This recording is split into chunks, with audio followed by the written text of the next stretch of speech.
Hey guys, Nylon here. Hey guys, Duct Tape Digger here. Yo, what is going on, guys? My name's Ecstatic. Hey guys, what's up? Hey guys, it's Lion here, back with the first episode of Mineacraft PvP. If you were as passionate about Minecraft factions as I was, you're likely to shed a few tears throughout the video, so sit tight and make sure to watch till the end.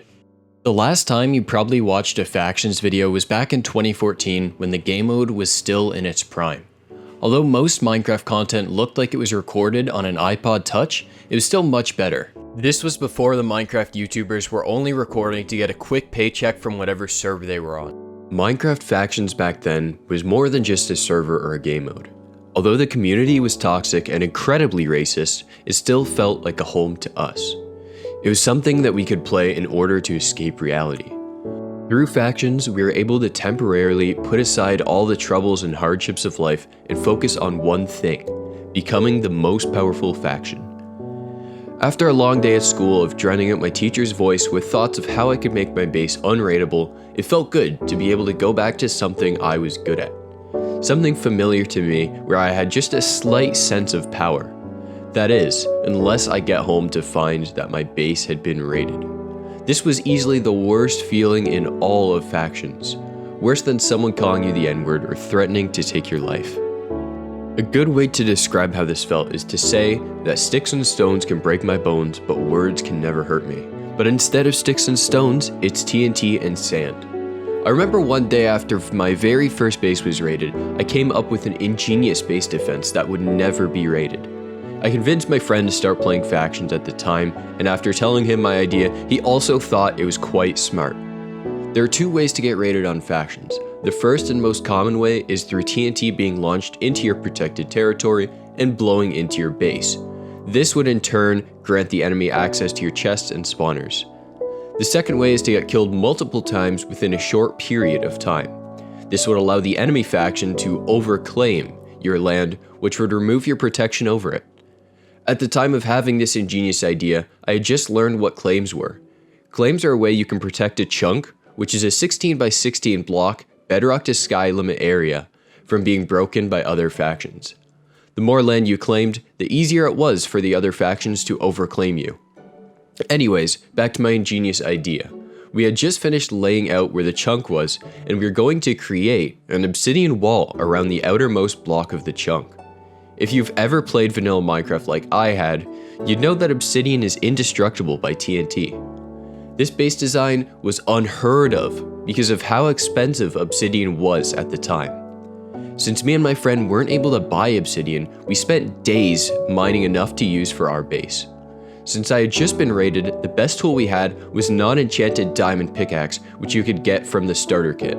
Doing this took days to just get enough obsidian to build our base.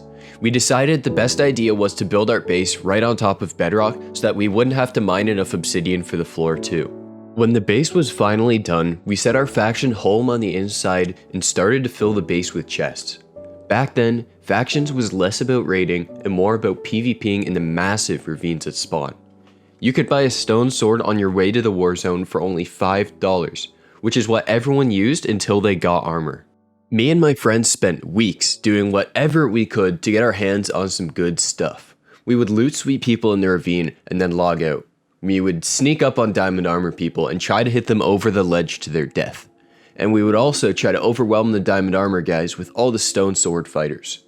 There were always 20 or so people PvPing in the ravine at spawn, so there was never a dull moment. After weeks of doing this to gather as much loot as we could, we finally got our hands on a blaze spawner.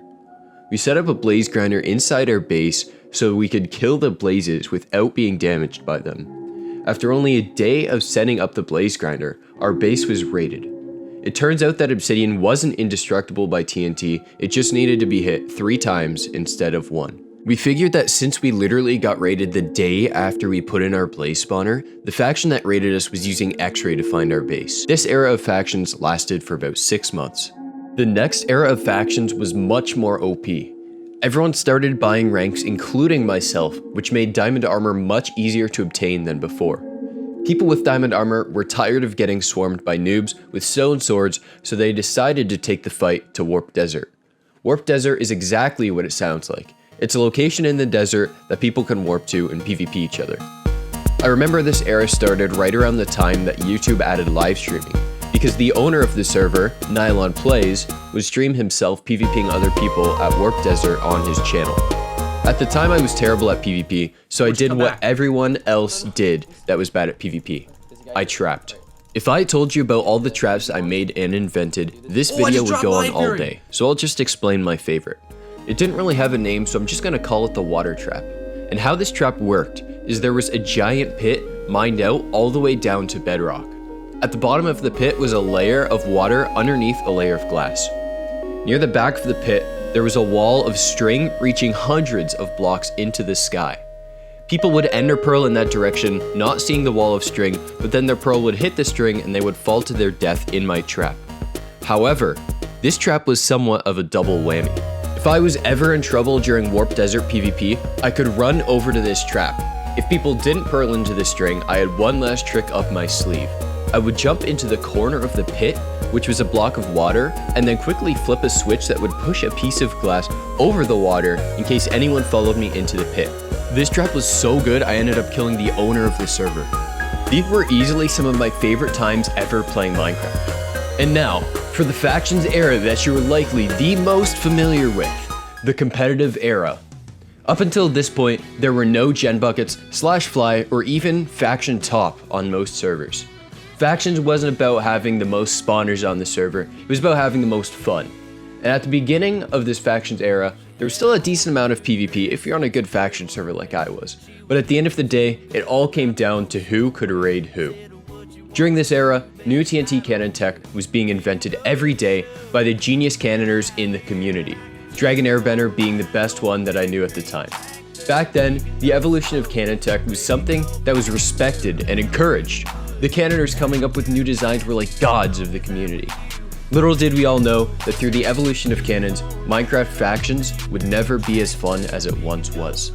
Day by day, there would be less people PvPing at spawn and desert, and more people slaving away for days building walls and working on their base. There would be people who built massive cactus farms, and people who raided those same farms. It was a vicious cycle of building a base, getting raided within the next few days. This drove factions to a whole new level of competition. Factions would do anything to keep their name and reputation from being dragged through the dirt. Factions would market themselves through raid edits, like the one you're watching now. They did this to appear as the most powerful faction around, so that they could get more members to help defend their base and raid others. Some factions became so competitive and desperate that they would use illegal methods such as DDoSing their opponents' factions so they could get in their base with little to no resistance. Some of the most dedicated players would stay logged in at their base overnight with their volume turned up all the way. If TNT blew up, these players would hear it right away, wake up, and start defending their base. Back in the early days of the competitive era, raiding another faction was a big deal. The TNT required to raid some factions would take days, and sometimes even weeks to save up. You would typically analyze the times the target faction would go offline so that you could raid them without any resistance. I remember sneaking out of my bedroom at 3 AM a few times and going down to my computer to help with the raid. Since raiding was such a big deal at the time, I really didn't want to miss it. All that being said, raiding was still a very exciting and fun thing that most factions looked forward to. It was sure to give anyone a massive rush of adrenaline. Shout out to Spyman28, one of the OGs, for making this awesome raid edit. Although a lot of factions used malicious methods to ensure their success, the early few years of the competitive era were very fun, until everything changed. I'm not sure exactly what started it, but factions became dull. It lost its spark. Servers began to compete for players' attention by adding payouts. I'm sure most of you know what that is, but for those who don't, payouts were a large sum of money that would be given to the top few factions at the end of the map. This changed everything for the worse. Everything that you could imagine going wrong went wrong. Factions would DDoS each other more than before, almost everyone started downloading hacked clients, servers started abusing for factions to help them win. And it gets worse. Most factions didn't even care about the experience anymore. All they cared about was winning the payouts at the end of the map. Whichever server offered the most payouts, regardless of how boring it was, would be the server that everyone played. This caused all faction servers to decrease the length that they would be open for and increase the payouts. Nowadays, faction servers are typically only open for around a week. They make TNT extremely easy to get, which means that raiding became meaningless and boring. Because the seasons were typically only 1 week long, instead of months long like they used to be, a lot more time was spent on the boring, grindy tasks such as building a base or farming sugarcane for money. Many OGs like myself have been searching for a good and enjoyable faction server to play on, but unfortunately, we haven't had any luck finding one. Due to the evolution of new canon tech, it would be extremely difficult to make a server like how factions used to be in its glory days. Since Mineage PvP shut down, there have been many servers that try to mimic it, but unfortunately all have failed. I hope you enjoyed listening to my treasured creation, A Tribute to Factions. If you've made it this far into the video, thank you so much for watching all the way through, as this video does mean a lot to me. If you want other faction players to see this video, make sure to leave a like and comment what you thought of it. Thanks for watching, everyone.